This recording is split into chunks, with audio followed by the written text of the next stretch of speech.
Hello again everyone and welcome to my another tutorial video on how to use PowerPoint presentation.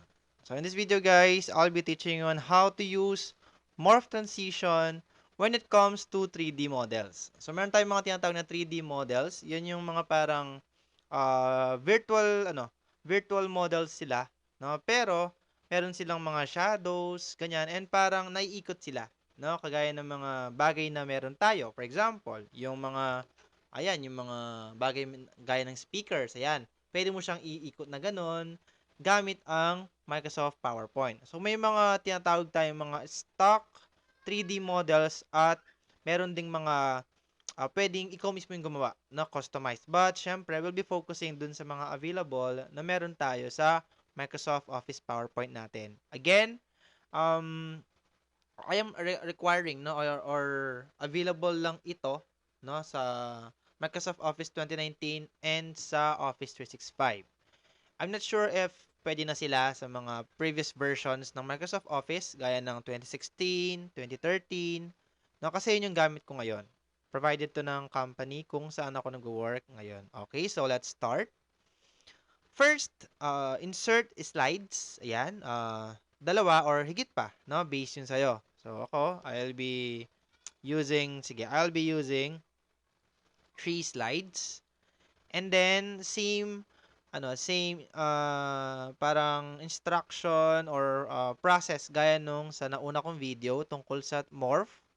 But here, instead of inserting mga shapes, mga 3D models tayo. So, insert tab and illustrations. And under illustrations group, we have the 3D models. You can choose, sabi dito, insert a 3D model so you can rotate it and see all angles. No? So, parang ano siya, totoong bagay or totoong tao na nasa screen natin. Pwede natin siyang iikot, ganyan, no? Ganon yung 3D models natin. And meron tayong drop down dito. And you can choose if we will be using a 3D model from our device or stock 3D models. So, available lang natin is mga stock 3D models. Na if we are using this device, meron pa tayong mga dapat i-edit dito or parang you'll be creating your own 3D model. So, stock 3D models tayo. Make sure connected ka sa internet if you are using this one dahil kukuha siya ng mga resources sa internet natin. And then, ang pipiliin ko, for example, we have the dinosaur. Ayan. Meron tayong mga two types. Two types of 3D models. Yung animated, tsaka yung mga stock lang sila. Na, ibig sabihin, hindi sila gumagalaw. Kapag animated, yan yung mga naglalakad sila. Example, ito, yung dinosaur. Yan, naglalakad yung dinosaur natin. No? And mga aso, gumagalaw sila. Meron silang movement. Kaya animated. And yung mga stock naman is nakastay lang silang ganon. No, example, sige, I will be putting stock 3D model ng origami. Ayan, origami. Basta, kung ano man yung pagkakabasa dito. Insert. Ayan. And then, after that, mag-insert ako ng animated natin. So, ito is hindi yung animated. And then, next natin, insert and then illustrations group, 3D models, stock 3D models, and then sa mga animated naman. So, meron tayong animated models, all animated models, animated animals, and animated for education. So, animated animals tayo. Ayan, so, bagay, animal naman pa yung dinosaur kaso nag-exist siya million years ago. Ayan.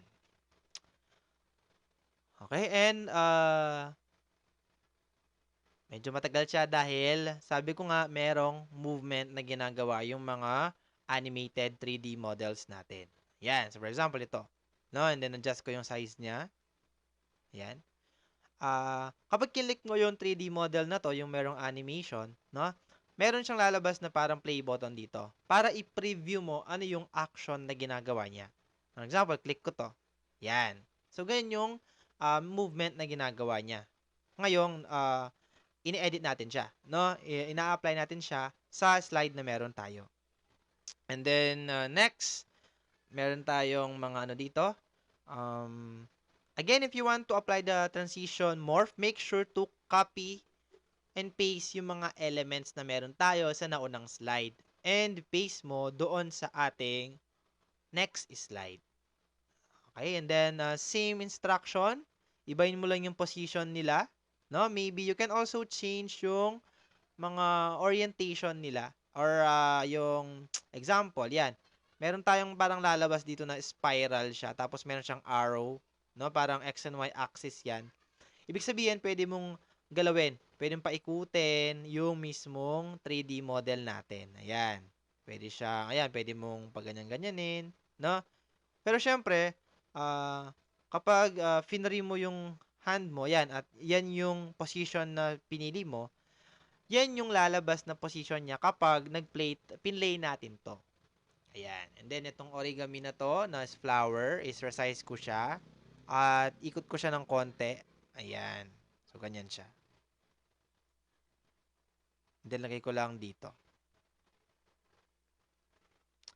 And after that, don't forget to click transitions.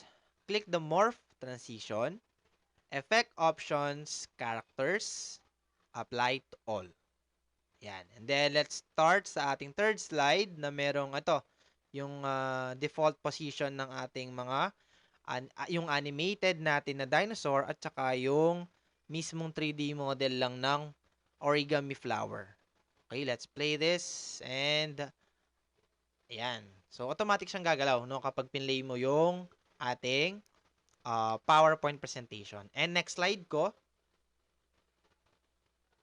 yon. And magko-continue yung movement ng ating dinosaur but in the different direction. Kung saan mo siya nilagay doon sa next slide. And then yung flower natin, andito pa din yung flower natin. Kaso, iba na yung position niya at iba yung pagkakalagay niya sa ating next slide. Yan. Okay, so if you want to put some text, pwede rin. So, una, for example, ito, yung how to use, gawin nating word na dinosaur. No? And then, change natin yung color. So, go to home, and then yung font color natin.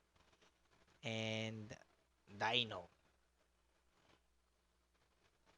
So, pwedeng ilagay mo rin yung mga, yung mga content natin sa labas ng slide. And then, mag-enter sila sa slide kapag ni-next slide mo.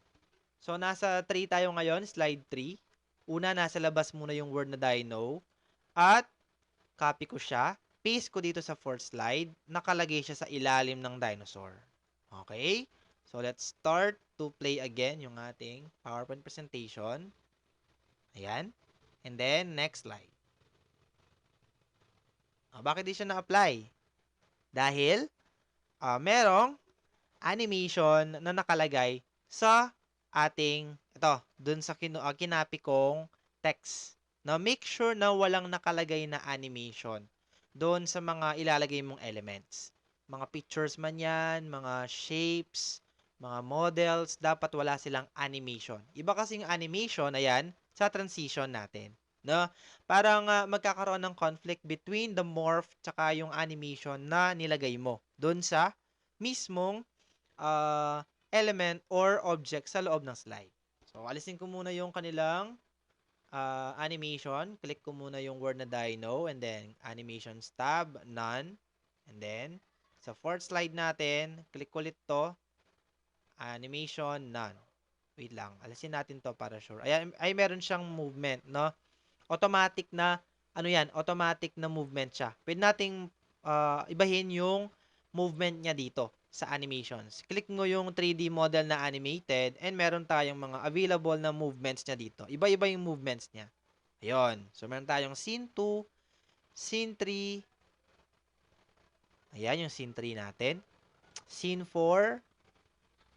Yan, yung mga movements niya, no? And scene 5. Lahat ng mga animated, no? And meron silang iba't ibang durations. Ayan, no? No? So, sa scene 1 lang tayo. And play natin ulit from the slide 3. Ayan. And then, next slide. Yun. So, parang mas naging, naging creative tayo, no?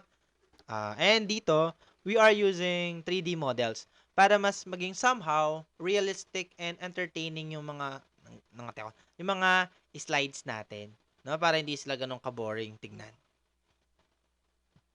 Okay, and then uh, that's it for our video, and thank you guys for watching. Don't forget to like, subscribe, and share my channel and yung mga videos na ginagawa ko. No? So, good day everyone and keep safe.